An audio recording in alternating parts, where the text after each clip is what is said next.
सभी साथियों को नमस्कार, सुप्रभात। मित्रों, जैसा कि आप सब जानते हैं कि लगातार युवा मंच टीम के द्वारा आपके सुनहरे भविष्य को लेकर के प्रयास किया जा रहा है। तमाम साथियों के हम जब कमेंट देखते हैं तो हमें जानकारी मिलती है कि सर्वाधिक साथियों को सीट वृद्धि की जरूरत है। यहाँ तक कि कई साथियों ने ऐसा भी कमेंट किया कि परीक्षा अगर 2-4 महीने लेट भी हो जाए और सीट वृद्धि हो जाए तो हमें कोई एतराज नहीं है। फिलहाल कुछ साथियों के ऐसे भी विचार हैं कि सीट बढ़े ना बढ़े हमसे उससे लेना देना नहीं, लेकिन परीक्षा दिसंबर में हो जानी चाहिए। तो चलिए इसी मुद्दे पर चर्चा करते हैं और उम्मीद करते हैं कि आप लोग इस वीडियो को अधिक से अधिक शेयर करेंगे। जो भी साथी चैनल पर नए हैं चैनल को सब्सक्राइब कर लें, लाइक कर दें और शेयर करना न भूलें, क्योंकि आपको पता है कि ये चैनल नया है और सिर्फ आप लोगों के बीच संवाद स्थापित करने को लेकर के बनाया गया है। तो जो भी भाई बहन है सभी से अपील है, देखिए मित्रों, बहुत स्पष्ट बता दें, शिक्षा सेवा चयन आयोग में लगातार मीटिंगों का दौर जारी है। लगातार मीटिंगें इसलिए हो रही हैं कि कैसे शिक्षा सेवा चयन आयोग को फंक्शनल बनाया जाए। कल एक लंबी मीटिंग जिसमें सभी आला अधिकारी उपस्थित थे, अध्यक्ष से लेकर के सचिव सहित सभी लोगों की उपस्थिति थी। अब ऐसे हालात में परीक्षा नियंत्रक भी उपस्थित थे। तो परीक्षाएं कब होंगी, कब कराई जाएंगी, इसको लेकर के जो है लगातार प्रयास जारी है। और ऐसे हालात में आप सभी साथियों को बहुत स्पष्ट, बहुत क्लियर बताना चाहता हूं कि मित्रों, समय की गंभीरता को समझिए।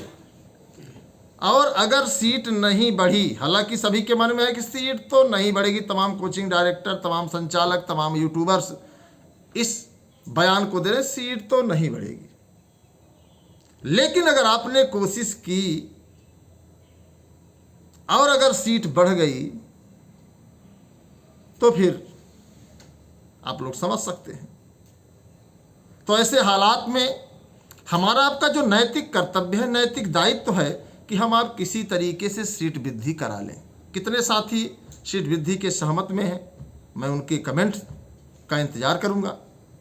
और जो साथी यह कह रहे हैं परीक्षा दिसंबर में हो, मैंने आपसे पहले भी कहा है और आज भी कह रहा हूं कि मेरी पूरी प्राथमिकता है कि मैं दिसंबर के पहले, अर्थात 31 दिसंबर के पहले परीक्षा हर हाल में संपन्न कराने के लिए लगातार आयोग पर दबाव बना रहा हूं।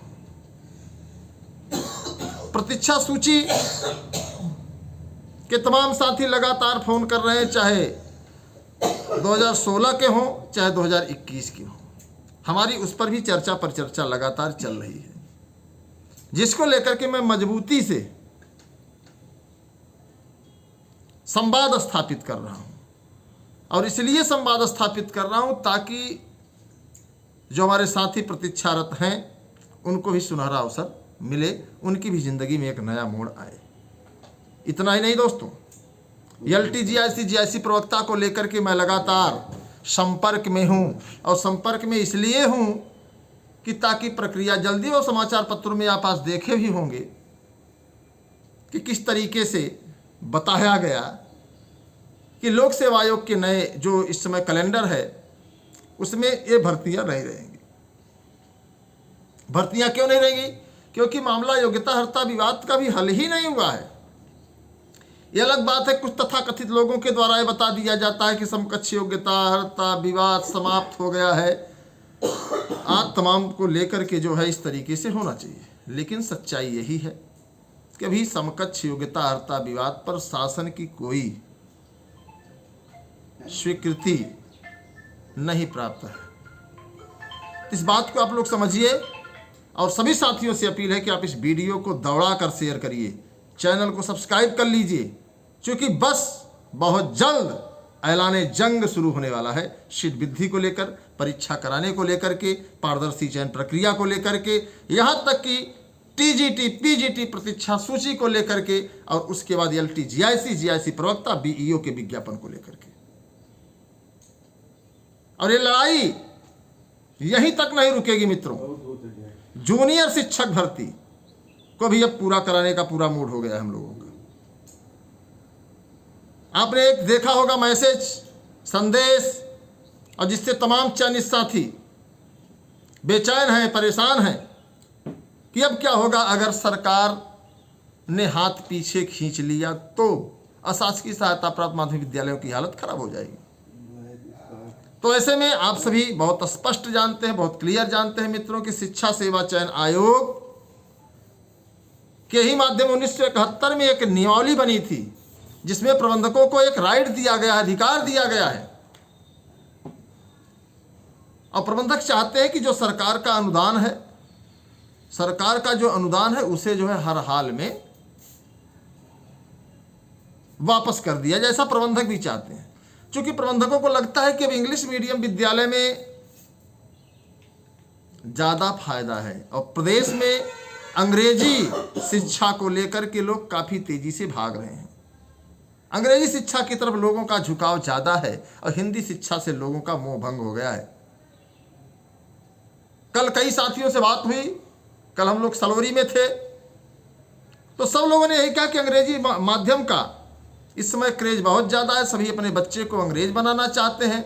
ये अलग बात है कि हम हिंदी दिवस बड़े शौक से पोस्टरों में मनाते हैं, जबकि हिंदुस्तान है, यहाँ पर अंग्रेजी को कोई वैधता नहीं देनी चाहिए। लेकिन ना, न्यायालय से लेकर के ऑफिस तक हर जगह अंग्रेजी का बोलबाला है और अंग्रेजी को लोग विशेष प्रायिकता देते हैं, विशेष प्राथमिकता देते हैं, क्योंकि ज़्यादातर क्षेत्रों में जो है अंग्रेजी बोली जाती है।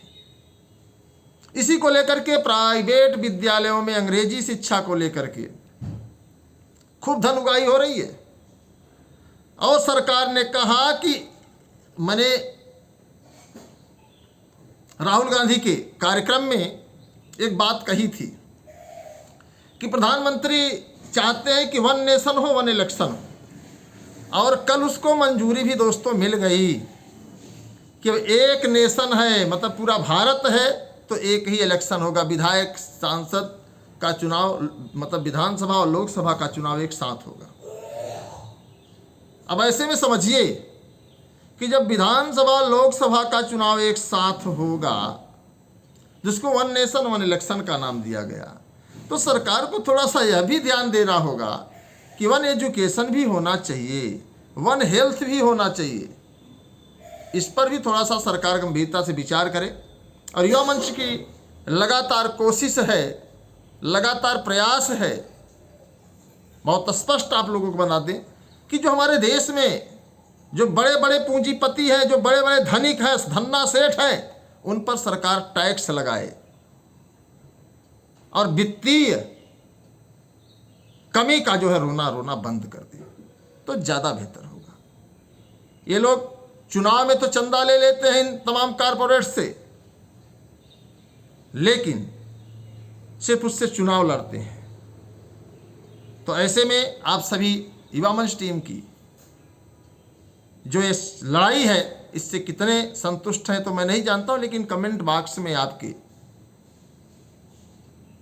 विचार अति आवश्यक हैं। अगर आपके पास 2 मिनट का समय मिले तो आप कमेंट बॉक्स में ज़रूर अपने विचारों को लिखिए। और हमारी लड़ाई वन नेशन वन इलेक्शन के साथ वन एजुकेशन वन हेल्थ को लेकर के भी है। तो जो भी भाई बहन है, सभी भाई बहनों को नमस्कार। मैं आपके संघर्षों का साथी अनिल सिंह। आज फिर हमारा मिशन शिक्षा निदेशालय, लोक सेवा आयोग सहित तमाम कार्यालयों पर रहेगा। चूँकि कुछ चीज़ें जो होती हैं दिखाई नहीं जाती, कुछ चीज़ें जो है सार्वजनिक नहीं की जाती, इस बात को आप लोग ध्यान दें। तो बाकी आप लोग समझदार हैं, पढ़े लिखे शिक्षित हैं। नमस्कार। इंकलाब जिंदाबाद।